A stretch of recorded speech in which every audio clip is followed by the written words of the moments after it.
Permanent bases. There are actually somewhere around 75 bases in Iraq, which is a country slightly larger than the size of California. But there are 14 major permanent bases. Probably the construction on them is complete now. This is like Camp Victory, Camp Anaconda.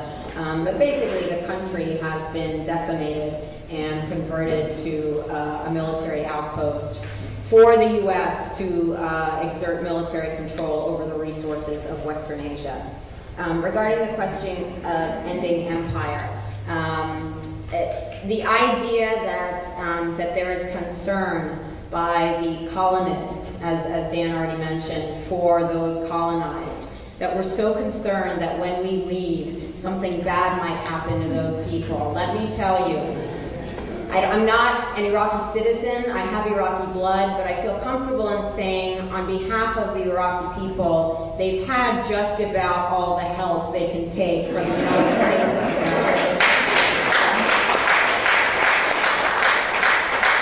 This is what happens when empires come in and invade and conquer and rape and pillage, that you have problems afterwards.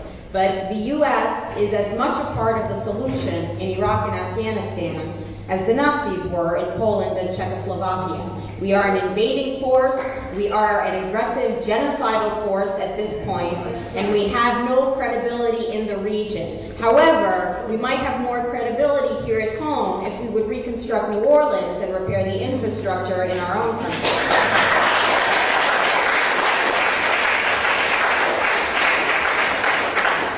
And I'll just make the point that it's often mentioned today, the brutality of the regime of Saddam Hussein.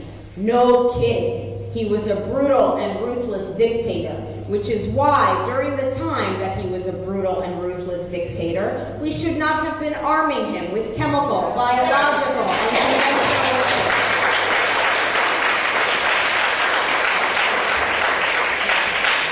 We invaded illegally, we destroyed the infrastructure, we dissolved civil society, there's a power vacuum, we executed the only recognized government, and now we're wondering why it's chaos there. We have to pull out, like after we stabbed Iraq in the back, you gotta pull out the foreign body before healing can begin. And we have to effect immediate unconditional withdrawal. In theory, we have a democracy in this country, but when Congress people are dependent on corporate lobbyists to fund their re-election campaigns,